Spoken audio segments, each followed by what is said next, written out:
쿠팡 파트너스를 할 때 필요한 도구 중에 캡처 도구가 있는데 시간을 단축할 수 있어요. 간단하게 픽 검색하면 바로 나오고, 여기서 설정해서 단축키를 활용하면 캡처를 좀 더 빠르게 할 수 있어요. 두 번째로 키자드. 키자드 같은 경우는 여기 특징이 연관 키워드, 자동 완성 키워드, 구글, 다음 다 나오는데, 여기서 노란색으로 된 부분이 보통 이제 블로그스, 즉 문서수가 적고 모바일 검색량이 많은 걸 말하는 거예요. 이 부분을 활용해서 좋은 키워드를 얻을 수 있죠. 이 부분만 거치는 것이 아니라 쿠팡을 하게 될 경우에는 쿠팡에 들어가서 같이 검색을 하는 거죠. 먼저 쿠팡 파트너 사이트에 상품평 많은 거 위주로 먼저 선택을 해요, 저는. 그 다음에 키자드 검색하거나 키자드 검색 후 연관 키워드를 쿠팡에서 또 따로 확인을 해봐요. 이 두 가지를 다 만족하는 것, 즉 괜찮은 키워드를 찾고 쿠팡을 검색해보고, 그 쿠팡 안에서의 또한 상품평이나 구입 조회수가 높은 것을 선택을 하는 거죠. 이 두 가지를 만족하는 경우가 가장 좋은 키워드고, 그렇지 않을 경우는 할지라도 둘 중에 하나도 만족한다면은 차선책으로 활용하고 있어요. 하지만 가급적이면 두 가지를 다 만족할 수 있는 키워드를 찾는 것이 제일 중요하죠. 두 번째, 선택이 필요한 것 같아요. 일단 공격적이고 빠르게 진행하려면은, 즉 단기간에 수익을 내고 싶다 하면은 바로 생성일자가 좀 오래된 블로그이면서 어느 정도 관리가 잘 된 블로그로 시작하면은 빠르게 피드백을 얻을 수 있어요. 즉 바로 어느 정도 수익을 얻을 수 있고, 아무래도 블로그로 글을 썼을 때 노출도가 상위 노출되거나 아니면 최소 1페이지 내에 노출될 가능성이 높기 때문에 아무래도 빠르게 수익을 얻을 수 있어요. 다만 이렇게 했을 경우에는 그런 어쨌든 제품 가공하고 중간에 버릴 가공라면 괜찮은데, 저는 가급적이면 그렇게 하는 방법은 추천하고 싶진 않아요. 누적의 힘이니까 가급적이면은 안정적으로 오래 갈 수 있는 방법을 찾는 게 제일 좋죠. 후팡으로 해서 어떻게 안전하게 오래 갈 수 있느냐는 사실 그거는 딜레마이긴 해요. 제품 가구하고 중간에 버릴 가구라면은 여러 사람들이 말한 것처럼 차라리 신생 블로그를 만들어서 정보성 글로 키우고 그 다음에 쿠팡스 병행하면서 하는 것도 괜찮은 방법인 것 같아요. 어느 정도 시간을 두고 해야 하기 때문에 최소 한 달 이상은 걸린다고 봐야 돼요. 수익이 나려면은. 이런 부분을 각오하고 한 달 정도는 블로그를 키운다.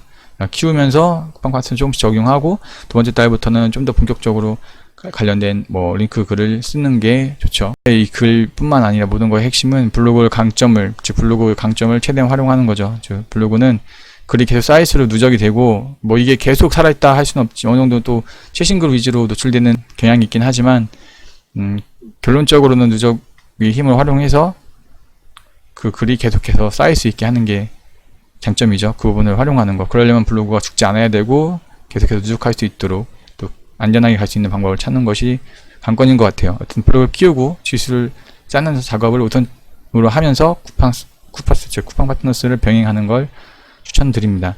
블로그는 단순하지 않다라고 제목을 걸었는데, 왜냐면은 로직 자체가 어쨌든 방금 말한 것처럼 단순하게 걸어놓지 않았어요. 일단 이거 프로그램적인 부분 저도 잘 그쪽은 모르지만 그쪽으로 개발한 부분들이 단순하게 링크 하나만으로 누락이다, 저품이다 하지는 않겠죠. 다만 그 링크에 대한 페널티에서는 차별점을 둔 건 맞는 것 같아요. 예를 들면 쿠팡 파트너스 링크를 넣었을 때는 바로 누락이 되거나 아니면은 저품질로 빠지는데 좀 더 시간이 가속도가 붙으니까요. 그런 부분은 있겠지만 어쨌든 복합적인 제한 요소가 해결해야 되는 것 같아요. 복합적인 제한 요소를 해결해야만 되죠. 그 중에 제가 예측하는 부분인데, 일단 지수가 높으면 보통 쿠팡 링크를 대놓고 걸어도 누락되지 않는 경우가 있잖아요. 그렇다면은 복합적인 이런 제한 요소가 뭐가 있을까? 하나는 동일 패턴과 필터링 단어 같은 경우, 어쨌든 블랙리스트 같이 이제 쿠팡이라는 단어가 본문에 들어간다거나 이런 부분의 글들, 아니면 홍보성, 상품성 그런 대놓고 소개하는 것 같은 그런 단어가 들어간 부분들은 다 필터링 단어가 걸려 있는 것 같아요. 일단 동일 패턴과 필터링 단어들이 누락과 저품의 원인이죠. 첫 번째 누락이 되는 거고, 그게 반복됐을 경우에 저품이 되는 거죠. 유사 이미지 같은 경우도 누락, 즉 저품이 원인이죠. 어떻게 보면 저품질이란 블로그 자체의 용어가 원래는 없고, 원래 유사 문서로 빠진다 이런 의미로 생각하면 돼요. 유사 문서 같은 경우가 누락과 저품이 원인의 핵심이죠. 그 다음에 홍보성 글이냐 정보성 글이냐 이런 부분들도 어쨌든 판단이 되는 것 같아요. 이 부분에 판단이 되는 하나의 단서로는 체류 시간을 그 근거로 잡는 것 같아요. 즉 이 글에 얼마큼 오래 머무르느냐가 정보성 글로 판단되는 것 같고, 그 글이 체류한 시간이 너무 짧다 하면은 홍보성 글로 판단하는 것 같아요. 자신이 블로그를 봤을 때 관리에 들어가서 평균 데이터를 확인해 보세요. 그 평균 데이터에서 체류 시간이 얼마큼 되냐 확인해서 만약에 보통 그 체류 시간이 일반 평균보다 많이 부족하다 하면은 위험성이 있다고 봐야 돼요. 보통 상품 글, 이런 쿠팡 파트너스 관련된 글을 계속해서 쓰게 되면은 그 체류 시간이 아무래도 높지 않단 말이에요. 그러면은 당장은 어쨌든 다른 부분으로 인해서 누락이나 저품으로 빠지진 않지만 장기간으로 봤을 때는 이런 체류 시간이 계속해서 짧고 블로그 어쨌든 지수가 낮아지면은 위험성이 있게 되겠죠. 이 부분들 종합적으로 판단해야 할 필요가 있어요. 방법적인 차이지만 결국은 시간이 더 지나봐야 알 수 있을 것 같아요. 어떤 방법을 하든 각각의 장단점이 있으니까. 저도 블로그 하나가 저품을 먹고 이제 새로 지난달 말부터 신생 블로그 하나와 그 다음에 좀 성장형 블로그를 다시 생성해서 키우고 있거든요.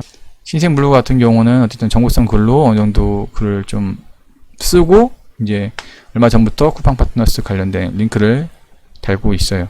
생성 일자가 오래된 블로그는 어쨌든 안전한 다른 수익 창출 쪽으로 사용하기를 저는 권장드리고요. 블로그 자체 가치가 사실은 뭐 금액으로 따지기는 참 어렵지만 2015년 9월 이전과 이후로 사실 금융이 어느 정도 나뉘고 있단 말이에요. 그러니까 블로그 자체가 가치가 사실은 700~800만 원 그 이상이 될 수도 있으니까 그 가치만큼 이상 뽑을 수 있다. 만약에 그 다음에 효율을 뽑을 수 있다면은 바로 쿠팡 파트너스 관련된 링크를 적용해서 수익을 창출하는 것이 낫고, 그렇지 않고 내가 아직은 잘 모른다, 쿠팡 파트너스 어떤 상품을 소싱하는 것도 잘 모르겠고 세부적인 방법을 모르겠다 하면은 우선은 새로운 블로그를 개설해서 거기에 여러 가지 테스트를 해보고 정말 안정하게 하는 방법을 확신을 들었을 때 서서히 좀 오래된 블로그나 이런 데도 적용해보는 것을 추천드려요. 다른 쪽으로 활용하는 것이 일단 가급적이면 오래된 블로그, 즉 생성일자 오래된 블로그는 다른 쪽으로 좀 활용하는 것이 낫지 않을까 생각을 합니다.